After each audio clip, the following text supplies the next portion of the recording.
podcast Auditalk bersama kami dari kelompok 7 dalam misi pemenuhan tugas mata kuliah Auditing 2 yang diampu oleh Ibu Dr. Indah Adi Syukurila SE MSI AKT dan juga Ibu Ayu Martaning Yogi Ardina SE MSC. Nah, untuk podcast yang kali ini kami akan mengajak kalian untuk menyelami dan mempelajari audit yang secara santai akan tetapi tetap berbobot nih. Nah, topik yang kami bawakan ini sangat menarik dan wajib banget untuk kalian mahasiswa akuntansi pelajari.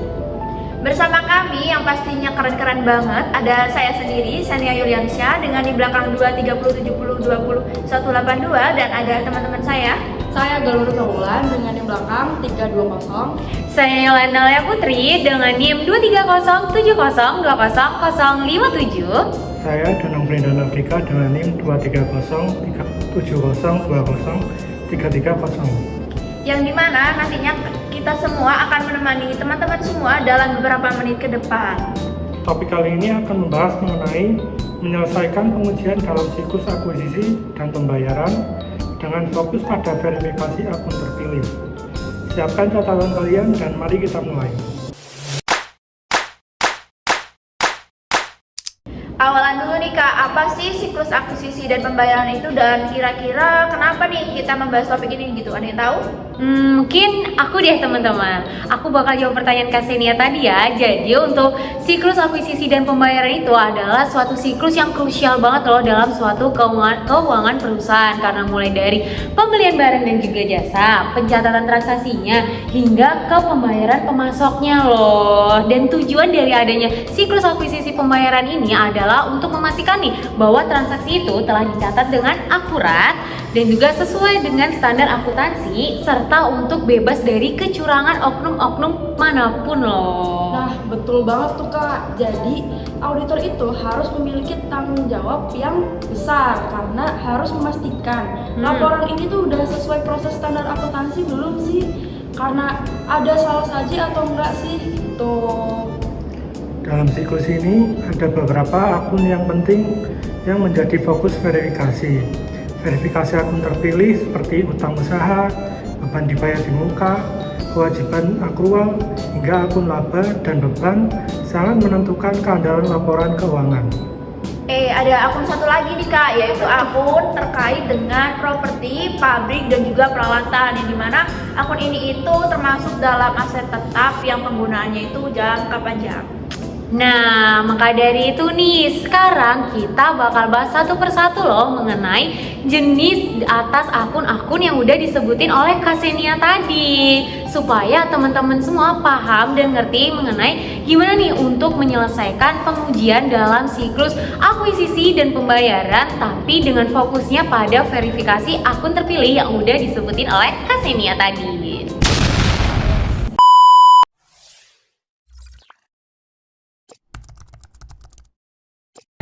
Nah, yang pertama itu ada akun aset tetap. Nah, di aset tetap ini ada 3 akun nih Kak. Yang pertama ada pabrik, ada peralatan, ada properti. Nah, akun aset tetap ini itu wajib banget ada di dalam siklus akuisisi. PPP adalah aset yang punya umur lebih dari 1 tahun dan digunakan dalam operasional. Audit untuk akun ini sangat spesifik. Dalam hal ini, auditor melakukan prosedur seperti prosedur analisis untuk mengidentifikasi tren dan anomali. Oh, jadi gitu ya. Sepemahamanku juga, auditor itu juga melakukan yang namanya verifikasi nih terkait dengan akun berjalannya, yang dimana auditor ini nantinya mengecek entah itu dari fakturnya ataupun dari laporan penerimaan barang dan juga dari jasa persetujuan pembelian atau pembelian yang sudah dilakukan gitu. Nah, lalu si auditor ini juga melakukan nih yang namanya verifikasi terkait dengan saldo akhir untuk mengecek nih apakah peralatan itu masih bisa digunakan dan tercatat dengan semestinya gitu Kak. Oh, jadi gitu nih teman-teman. Tapi karena tadi dari Kak Galo, Kak Senia, sama Kak Danang udah nambahin, harusnya aku juga ikut nambahin dong. Jadi sih aku mau nambahin nih terkait penjelasan yang udah dijelasin sebelumnya, dimana auditor ini tuh juga melakukan verifikasi loh terhadap pelepasan aset hingga audit beban penyusutan nih, dan juga terhadap akumulasi penyusutan juga loh teman-teman semuanya. Nah, verifikasi pelepasan ini tuh misalnya aja kayak melalui penjualan ataupun tukar tambah, dan juga untuk memastikan pencatatan telah dilakukan dengan semestinya. Lalu audit beban penyusutan dan akumulasi penyusutan itu juga termasuk untuk mengevaluasi metode dan juga umur manfaat dari aset tersebut. Nah, kakak-kakak sebelumnya tadi kan ada di file akun aset tetap, tapi jangan lupakan file induk aset tetapnya juga. Karena catatan utama yang harus cocok dengan saldo buku besar itu tuh file induk dari aset tetap. Oh gitu guys. Gimana, udah paham belum nih?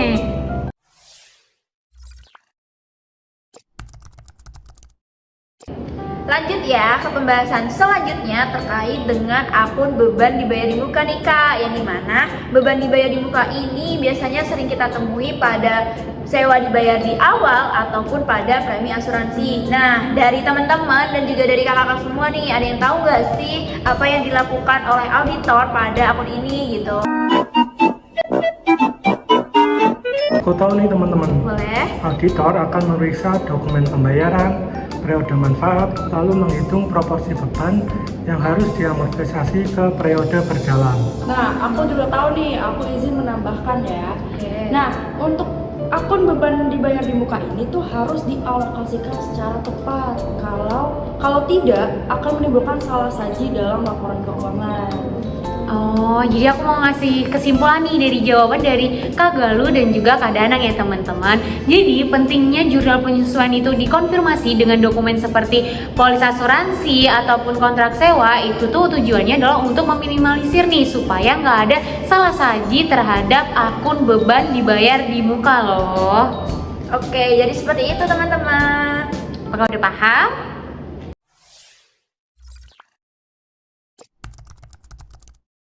Oke, selanjutnya kita bakal bahas mengenai audit atas utang akrual. Mungkin dari teman-teman masih kepo nih mengenai apa itu utang akrual, ya nggak sih Kak?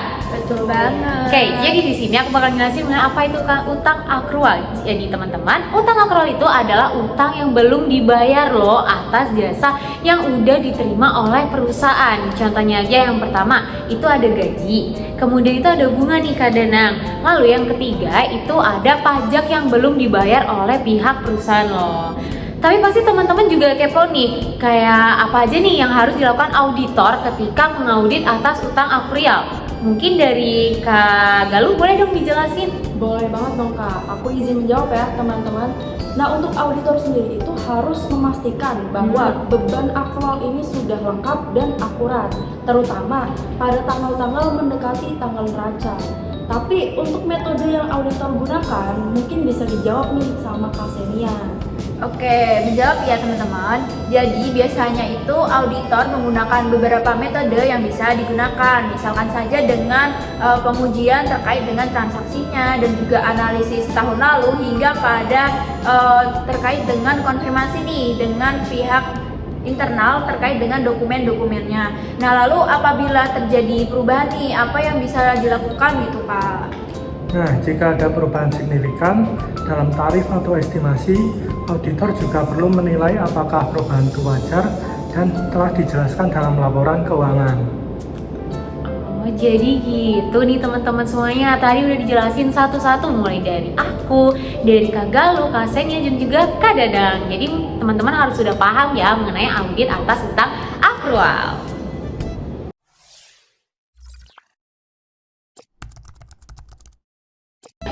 Akun selanjutnya kita akan membahas mengenai audit akun laba dan beban.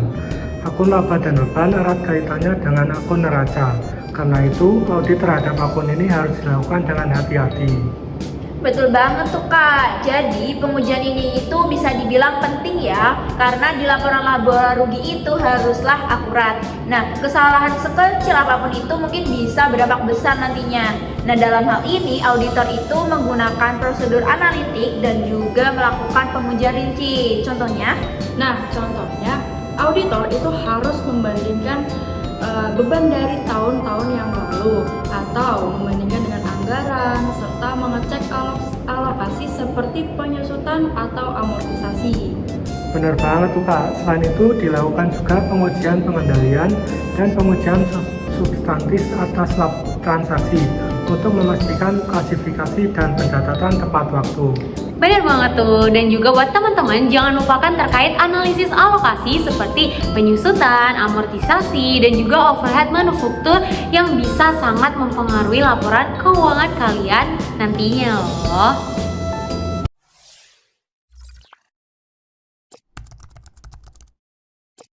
Nah, kita kan sudah menjelaskan nih tadi yang pertama tentang aset tetap yang mencakup P3, terus yang kedua ada beban dibayar di muka, yang ketiga ada hutang akrual, yang keempat ada akun beban dan laba.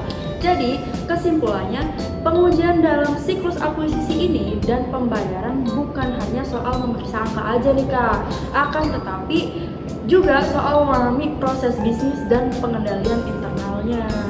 Betul banget tuh Kak. Jadi verifikasi akun terpilih ini bisa dibilang bukan hanya sekadar formalitas, tetapi ini adalah langkah strategis untuk menjamin keandalan laporan keuangan yang ada. Tanpa verifikasi yang tepat, laporan keuangan bisa menyesatkan dan berdampak buruk pada keputusan bisnis yang penting. Jadi untuk pesan untuk para teman-teman semua yang nonton ini dari rumah, terkhususnya nih mahasiswa yang nantinya akan menjadi calon auditor, kalian harus banget loh untuk menguasai standar akuntansi dan tentunya teknik audit itu sendiri, karena inilah fondasi dari profesi kita nantinya. Oke teman-teman, mungkin cukup penjelasan dari kita semua mengenai siklus akuisisi auditor. Terima kasih sudah mendengarkan. Kami harap teman-teman semua yang sudah menonton video kami ini itu mendapatkan pengetahuan baru soal audit siklus akuisisi dan juga pembayaran. Jangan lupa follow podcast kami untuk konten-konten menarik lainnya seputar audit dan akuntansi. Sampai jumpa di episode berikutnya bersama tim Audit Talks. Pamit undur diri. Salam audit berkualitas. Dadah.